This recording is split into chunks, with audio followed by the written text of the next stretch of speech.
Our third topic with the West is going to be Native Americans. And to get us going, we're going to talk about the bison, which you see pictured here. And obviously, this is a train, which you see pictured here.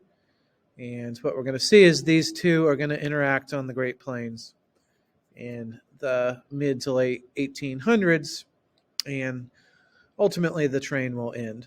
So let's start with the bison. The bison's a huge animal. I think it's the largest land mammal in North America.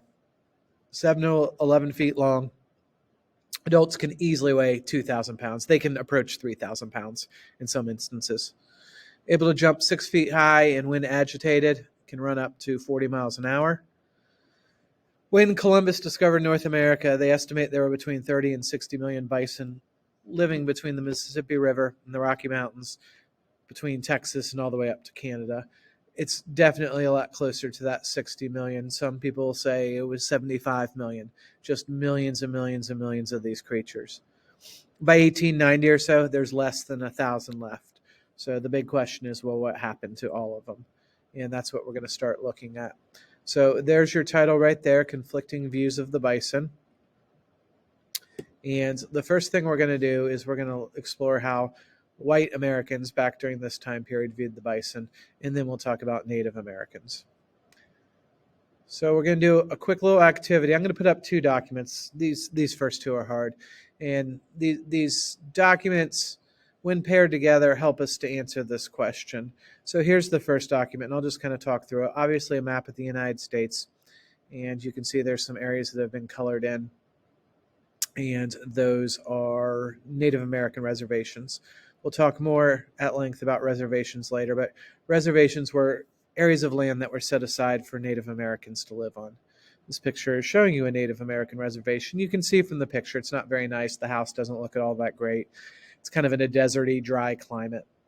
Anyhow, these 2 help answer the question, how did some, not all, but how did some whites view the buffalo or bison? Same thing, same idea.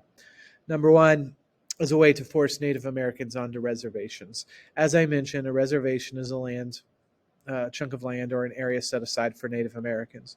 A lot of white Americans, they wanted them to live on reservations. Prior to this, most Native Americans living on the plains were nomadic, meaning they followed the bison. Wherever the bison went, they went. Well, more Americans are moving onto the Great Plains. They don't want Native Americans going all over the place. They want them in one place. If you want to accomplish that, then you can start killing bison. And I wrote up here, this isn't very nice. This Native American history is not too pleasant to talk about. Anyhow, if all the bison are dead, the natives would be forced to stay in one place. They would no longer be nomadic. And we'll talk more about that a little bit later. Okay, next 2 sets of documents. The documents are different, but it's still going to help to answer the same question. How did whites view the bison? So we have a picture of people building railroads, and then we have some bison wandering across the railroad.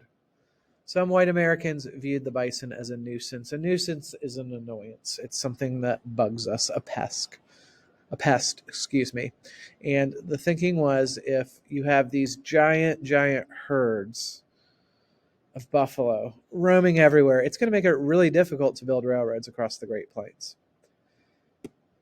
And therefore, what the railroad companies began to do is they began to hire people to kill off the bison as they're building the railroads. And it leads us to this guy. This is William Cody, who we've talked about. And originally he was hired by the Kansas Pacific Railroad, and his job was to supply meat for the railroad workers. So the railroad hired him and said, look, get these bison out of our way so they don't affect our construction. And he would go out and kill as many bison as possible. He was pretty good at it.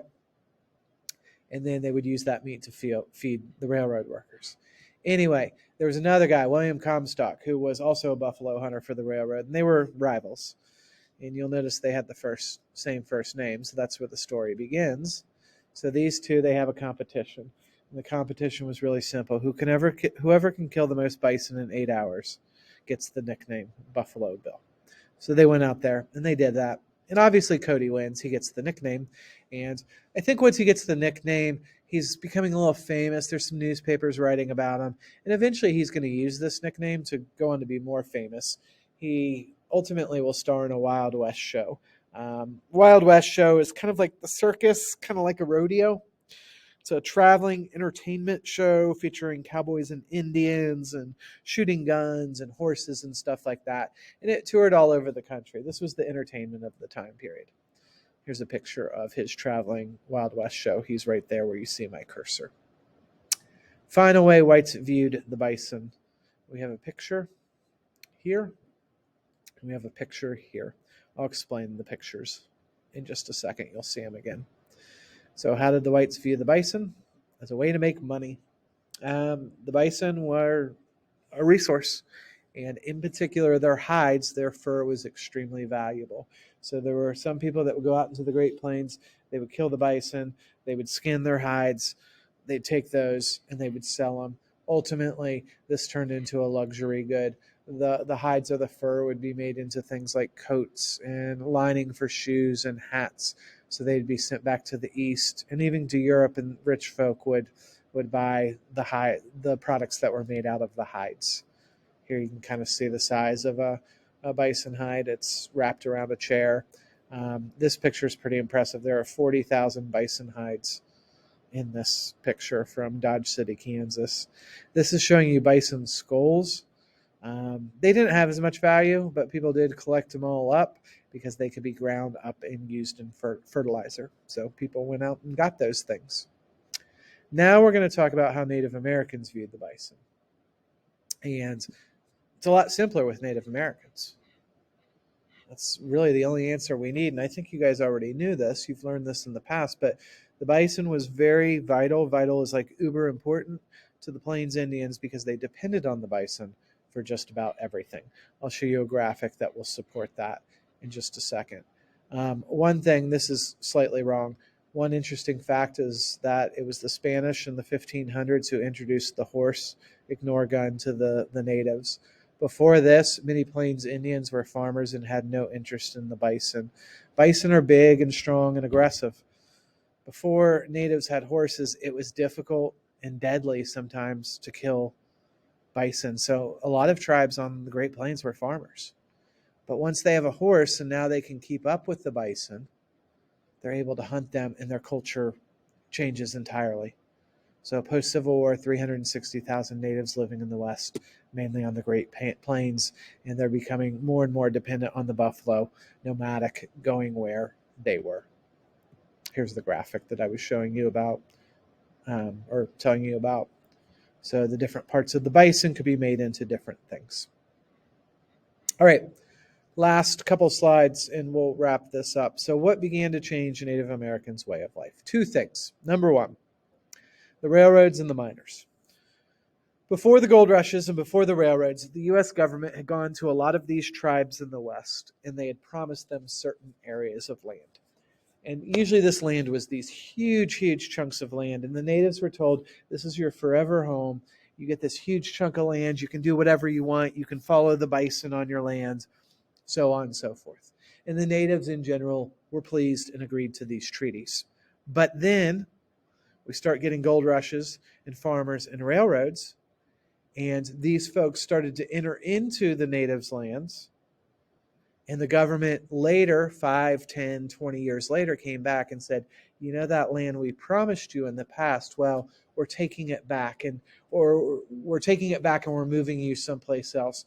Or that big chunk of land we gave you, we're now giving you a smaller chunk of land and you need to stay on that land. So kind of the story of broken promises. The second thing that began to change in Native Americans' way of life was the wiping out of the bison herds. Because the Plains Indians traveled around, followed the bison, when those are wiped out, it's going to hurt their culture, their way of life, etc. So why white hunters were killing the bison herds varied. So what we're heading for is we're heading for a showdown. We're heading towards conflict and war. And on one side is going to be the U.S. government, led by military people such as John Chivington, George Armstrong Custer. We'll talk about both of them, going up against different Native American tribes, led by men such as